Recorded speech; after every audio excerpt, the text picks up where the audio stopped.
सुप्रभात, मैं आशीष, मेरे YouTube चैनल में आप सभी का स्वागत है।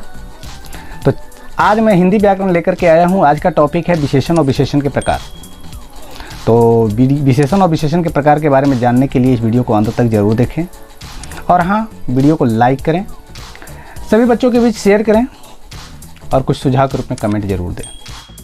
तो आइए जानते हैं विशेषण एडजेक्टिव।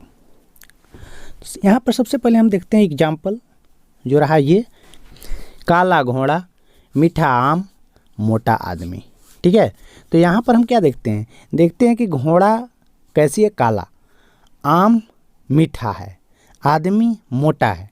यानी घोड़ा की विशेषता काला, आम की विशेषता मीठा और आदमी का विशेषता मोटा होता है। इस प्रकार हम क्या कर सकते हैं कि विशेषण को शाब्दिक अर्थ के रूप में हम ये बता सकते हैं कि यह विशेषता बताने वाला शब्द है। ठीक है, अब इसे हम परिभाषित करते हैं। तो क्या लिखेंगे कि संज्ञा या सर्वनाम की विशेषता बताने वाले शब्द को हम क्या कहते हैं, विशेषण कहते हैं।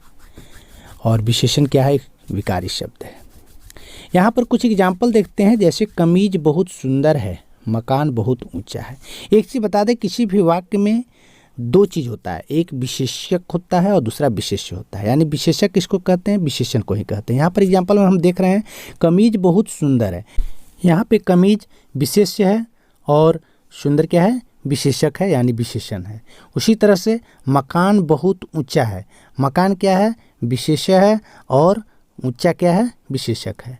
यानी इन दोनों वाक्य में हम देखें तो कमीज और मकान विशेष्य है, जबकि सुंदर और ऊंचा विशेषक है। ठीक है, अब विशेष्य और विशेषक के परिभाषा को देखते हैं।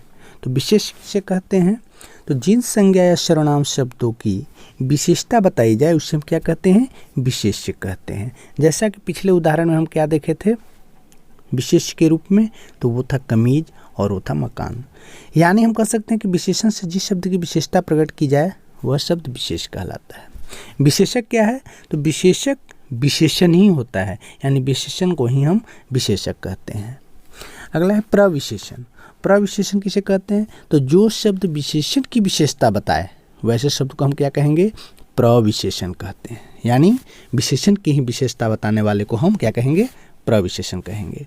जैसे यह लड़की बहुत अच्छी है, यहाँ पर बहुत अच्छी यानी बहुत क्या है, प्रविशेषण है, और अच्छी क्या है, विशेषण। यानी विशेषण की विशेषता कौन बता रहा है, बहुत।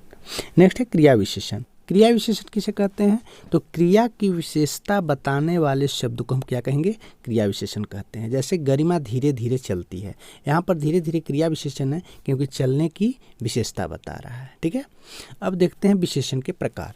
तो विशेषण के मुख्य रूप से 4 प्रकार होते हैं, यानी 4 भागों में बांटा गया है। पहला गुणवाचक विशेषण, दूसरा संख्यावाचक विशेषण, तीसरा सर्वनामिक या सांकेतिक विशेषण और चौथा परिमाणवाचक विशेषण।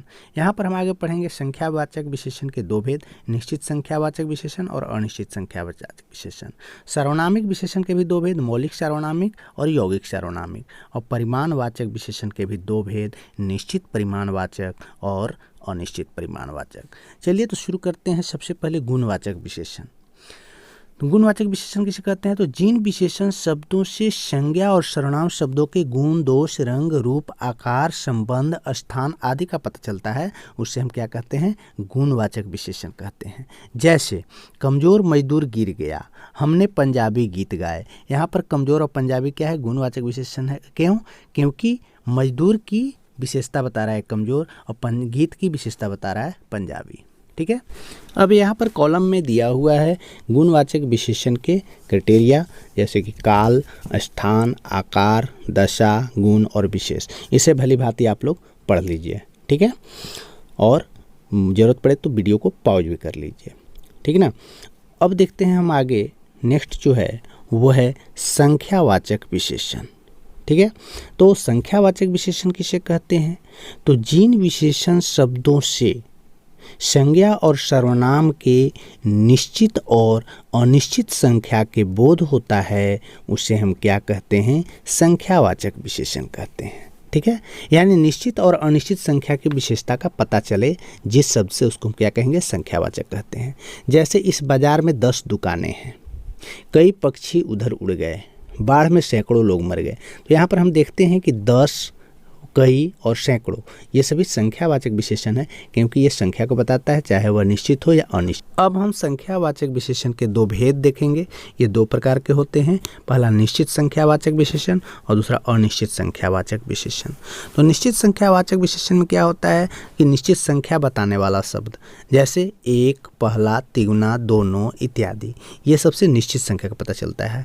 और अनिश्चित संख्यावाचक विशेषण में क्या होता है कि निश्चित संख्या नहीं बताने वाला शब्द, जैसे कुछ, और, बहुत, प्रत्येक, कई इत्यादि।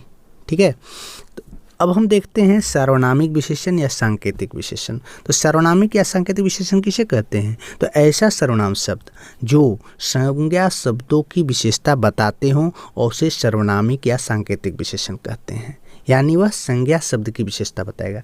जैसे यह पेन है, तुम्हारी पड़ोसन डॉक्टर है, तो यहाँ पर यह और तुम्हारी ये सब क्या है? सार्वनामिक विशेषण है, क्योंकि इसमें सर्वनाम के रूप में इसे प्रयोग किया जाता है।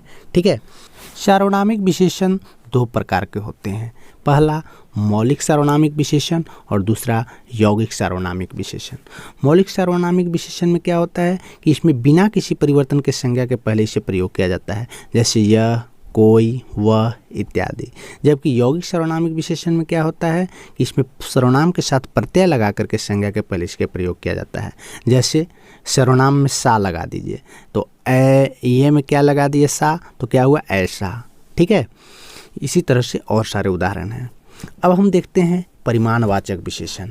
परिमाण का मतलब क्या होता है? तो परिमाण का मतलब अर्थ होता है मात्रा। ठीक है, यानी परिमाणवाचक विशेषण किसे कहेंगे? तो जिस शब्दों से संज्ञा और सर्वनाम के मात्रा का पता चलता है वह शब्द परिमाणवाचक विशेषण कहलाता है। जैसे नवीन 10 किलो आटा लाया, बहुत से आदमी हैं। यहाँ पर 10 और बहुत क्या है? ये परिमाण को बता रहा है। परिमाणवाचक विशेषण भी दो प्रकार के होता है, पहला निश्चित परिमाणवाचक विशेषण और दूसरा अनिश्चित परिमाणवाचक विशेषण। तो चलिए इसके बारे में डिटेल जानकारी लेते हैं। तो निश्चित परिमाणवाचक विशेषण, निश्चित परिमाणवाचक विशेषण क्या कहलाता है? तो वैसे शब्द जो परिमाण यानी मात्रा की विशेषता का निश्चित पता बताने में सक्षम होता है, वैसे शब्द को हम निश्चित परिमाणवाचक विशेषण कहते हैं। जैसे रमेश 3 लीटर दूध लेने गया, तो रमेश कितना लीटर? 3 लीटर, तो यहाँ पर 3 लीटर क्या हो जाएगा? परिमाण, निश्चित परिमाणवाचक विशेषण। अगला जो है वो है अनिश्चित परिमाणवाचक विशेषण। अनिश्चित परिमाणवाचक विशेषण किसे कहते हैं? तो नाप तौल का निश्चित पता नहीं बताने वाले शब्द को हम क्या कहेंगे? अनिश्चित परिमाणवाचक विशेषण कहेंगे। ठीक है, जैसे चाय में कम चीनी डालो। अब चाय में कम चीनी डालो, कम कितना है वो निश्चित मात्रा तो नहीं है, इसलिए यहाँ पर कम चीनी क्या हो जाएगा? ये अनिश्चित परिमाणवाचक विशेषण होगा। नहीं, फिर मिलते हैं नए टॉपिक के साथ। अगर वीडियो अच्छा लगा हो तो लाइक और शेयर कीजिए। वीडियो देखने के लिए आप सभी को बहुत बहुत धन्यवाद।